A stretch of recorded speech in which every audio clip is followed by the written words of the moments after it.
নমস্কার বন্ধুরা, সিম্পল রন্ধনশালা চ্যানেলে আপনাদের সকলকে স্বাগত।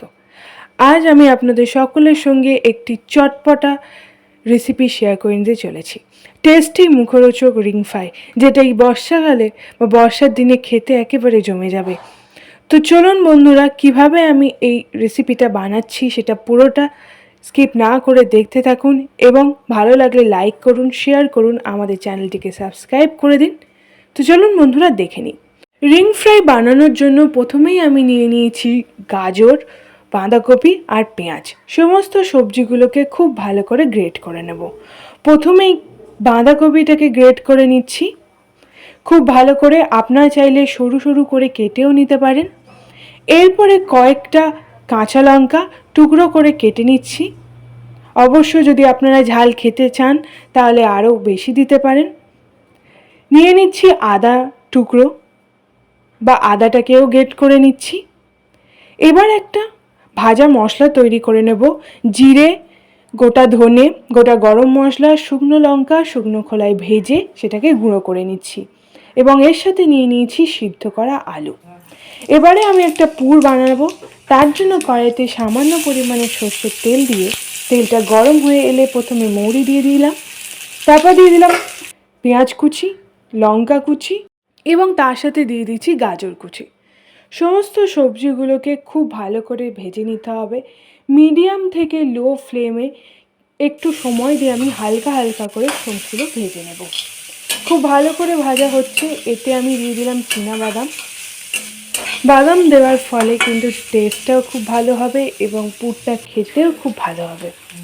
তো এভাবে হালকা হালকা করে ভেজে নিচ্ছি বন্ধুরা।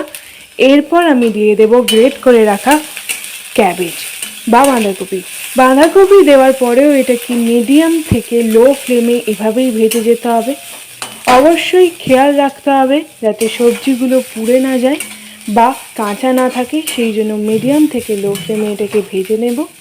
আমি বাঁধাকপি আর গাজর দিয়েছি, আপনারা চাইলে কিন্তু অন্য সবজিও দিতে পারেন।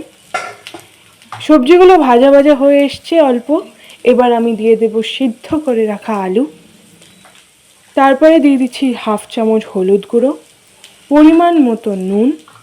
তারপরে দিয়ে দিচ্ছি ভাজা মশলা, যেটা আগে থেকেই ভেজে গুঁড়ো করে রেখেছিলাম, সেই ভাজা গুঁড়ো মশলাটা দিয়ে দিলাম।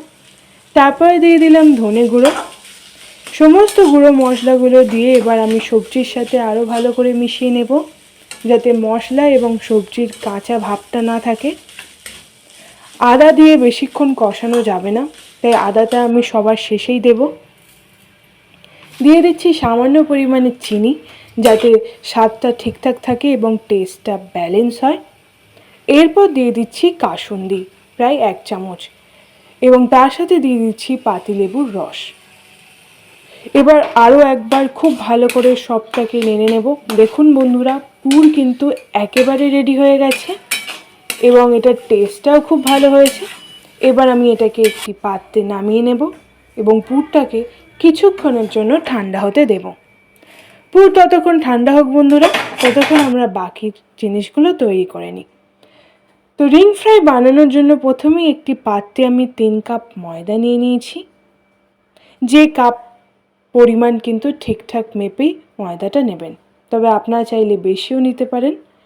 এরপর দিয়ে দিচ্ছি স্বাদ মতো লবণ, তারপর দিচ্ছি চিনি একদম অল্প পরিমাণে, এবং এরপর দিয়ে দিচ্ছি সাদা তেল। সবটা কিন্তু খুব ভালো করে মেশাতে হবে। ময়দার সাথে দিয়ে দিচ্ছি আদা বাটা হাফ চামচ, ধনে গুঁড়ো যেটা আগে থেকে ভেজে গুঁড়ো করে রেখেছিলাম, তারপরে দিয়ে দিচ্ছি ভাজা গুঁড়ো মশলা। সব উপকরণগুলো ময়দার সাথে খুব ভালো করে মিশিয়ে নেব এবং সাদা তেলটাও কিন্তু ময়দার সাথে খুব ভালো করে মিশিয়ে নিতে হবে। এবার অল্প অল্প জল দিয়ে আমি একটা ডো তৈরি করে নেব। ডোটা খুব বেশি নরম বা খুব বেশি শক্ত হবে না। আমরা লুচি বানানোর জন্য যেমন ডো তৈরি করে থাকি, ঠিক সেই রকমই ডো আমরা বানিয়ে নেব। দেখুন বন্ধুরা, ডো একদম তৈরি হয়ে গেছে। এটাকে আমি 10 মিনিটের জন্য রেস্টে রেখেছিলাম। 10 মিনিট পর ঢাকনা খুলে আমি এবার লেচিটা কেটে নেব। লেচির সাইজটা কিন্তু আপনারা নিজেদের পছন্দ অনুযায়ী কাটবেন। এবার আমি একটি লেচি দিয়ে রিং ফ্রাইটা তৈরি করে নেব। দেখুন বন্ধুরা, প্রথমেই লেচিটাকে দিয়ে খুব ভালো করে বেলে নেব। এটা একটুখানি লম্বা করে বেলে নিতে হবে, একটা দিক একটু লম্বাটে হবে এবং সামান্য পরিমাণে চওড়া, ঠিক এইভাবেই বেলে নিয়েছি।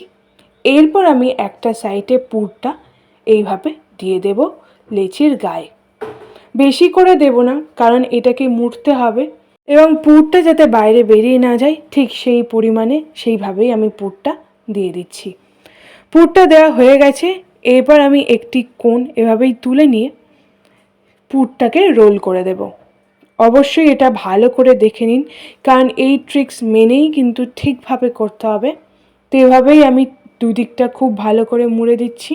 এভাবেই রোল করে মুড়ে দেব এবং দুদিকটার মুখটা আটকে দিচ্ছি যাতে পুরটা বাইরে বেরিয়ে না যায়। এভাবেই মুখটাকে একটুখানি মুড়ে দেব এবং রোলটা দেখুন, পুরটা কিন্তু একটুও বাইরে বেরোয়নি। এবার একটি ছুরির সাহায্যে আমি এটা মাঝখান থেকে কেটে নেব। দুটো টুকরো লম্বা করে কেটে নিতে হবে। কেটে নিলাম। এবার আমি দেখুন বন্ধুরা, পুরটা যাতে বাইরে বেরিয়ে না যায় সেই দিকটা অবশ্যই খেয়াল রাখবো। দুটো আলাদা করে নিয়েছি। এবার আমি দুটো মুখ খুব ভালো করে মুড়ে দেব এবং এভাবেই একটা দিক এভাবে তুলে নিয়ে ওপরের দিকে এভাবেই আর একটার ওপর ঘুরিয়ে ঘুরিয়ে আমি এবার ডিজাইনটা করে নেব। পুরোটা ঘুরিয়ে নিয়েছি। এবার দুটো মুখ জুড়ে দেব এবং সিল করে দেব, তাহলেই আমাদের কিন্তু রিং ফ্রাই রেডি হয়ে যাবে। এইভাবে হাত দিয়ে চেপে চেপে দুটো মুখ মুড়ে দিতে হবে যাতে এটা খুলে না যায়। দেখুন বন্ধুরা, আমাদের একটা রিং ফ্রাই তৈরি হয়ে গেছে। এভাবেই আমি আরও একটা তৈরি করে নেব। বাকিগুলোকেও বানিয়ে নিচ্ছি। ময়দাটাকে ঠিক এভাবেই বেলে নিয়েছি এবং পুরটাকে খুব ভালো করে লেচির ওপর লাগিয়ে দিচ্ছি যাতে পুরটা বেরিয়ে না যায়। অবশ্যই পুরো প্রসেসটা ভালো করে দেখে নেবেন। এভাবেই কিন্তু পুরটাকে খুব ভালো করে মুড়ে দিলাম এবং দুদিকটাও এভাবেই মুড়ে দিচ্ছি। আরও একবার ছুরি দিয়ে মাঝখানটা ঠিক একইভাবে কেটে নেব এবং কাটার পরে আরও একবার যাতে পুরটা বাইরে বেরিয়ে না যায় সেই জন্য দুটো ভাগটাকেও মুড়ে দেব এবং এটাকে এইভাবেই পাকিয়ে নিচ্ছি। সুতোর মতো করে পাকিয়ে নিয়ে আমি এটাকে এবার মুড়ে দেব। এটাতে আমি কেটে দিইনি, এটা আরও অন্য আরেকটা ধরনের করে নিলাম। দেখুন বন্ধুরা, সামান্য পরিমাণে তেল দিয়ে আমি দুটো মুখ সিল করে দিচ্ছি যাতে এটা খুলে না যায়। এভাবেই কিন্তু বাকি রিং ফ্রাইগুলো তৈরি হয়ে গেছে। ময়দা এবং জল দিয়েও কিন্তু আপনারা একটা পেস্ট বানিয়ে নিতে পারেন এবং সেটা দিয়েও মুখটা সিল করে দিতে পারেন, তাহলে কিন্তু পুর একদম বাইরে বেরোবে না এবং রিং ফ্রাই একদম পারফেক্টলি তৈরি হবে। তো এভাবেই আমি সবগুলো তৈরি করে নেব। 3 নম্বর রোল ফ্রাইও কিন্তু রেডি হয়ে গেছে। তো অবশ্যই এই পুরো ভিডিওটা স্কিপ না করে দেখতে থাকুন। সবগুলোকে রেডি করে নিয়েছি। দেখুন বন্ধুরা, ডিজাইনগুলো কিন্তু একদম ঠিকঠাকভাবে পরিষ্কারভাবে দেখা যাচ্ছে। এবার আমি এগুলোকে ভেজে নেব। রিং ফ্রাইগুলো ভাজার জন্য কড়াইতে সামান্য পরিমাণে সাদা তেল দিয়ে দিয়েছি। তেলটা হালকা গরম হয়ে এলে আমি একটা একটা করে ছেড়ে দেব। রোলগুলোকে ভাজার জন্য কিন্তু তেল খুব বেশি গরম হবে না, মিডিয়াম আঁচে কিন্তু এটাকে ভেজে নিতে হবে। একটা দিক হয়ে গেছে, এবার আমি উল্টে দেব। একটা রোল ফ্রাই ভাজা রেডি। এইভাবেই আমি বাকিগুলোকেও ভেজে নেব। তো চটজলদি এই নতুন রেসিপিটা আপনারা বানিয়ে ফেলুন, যেটা খেতে হবে খুবই টেস্টি এবং এই বর্ষার দিনে খুব সহজেই বিকেলের জলখাবারে এটা বানিয়ে খেলে জলখাবার একদম জমে যাবে। তো সমস্ত রোল ফ্রাইগুলো রেডি হয়ে গেছে। টমেটো সস, কাসুন্দি এবং স্যালাডের সাথে সার্ভ করে দিয়েছি এবং ওপর থেকে ছড়িয়ে দিয়েছি কয়েকটা চীনাবাদাম। তো অবশ্যই পুরো ভিডিওটা কেমন লাগলো, এই রেসিপিটা কেমন লাগলো সেটা আমাদেরকে কমেন্ট করে জানান। ভালো লাগলে লাইক করুন, আমাদের রেসিপিটাকে শেয়ার করে দিন, আমাদের চ্যানেল সিম্পল রন্ধনশালাটিকে সাবস্ক্রাইব করে দিন এবং পাশের বেল আইকনটি প্রেস করে দিন এরকম নতুন রেসিপির নোটিফিকেশন পাওয়ার জন্য এবং আমাদের চ্যানেলের সাথে থাকুন। ধন্যবাদ।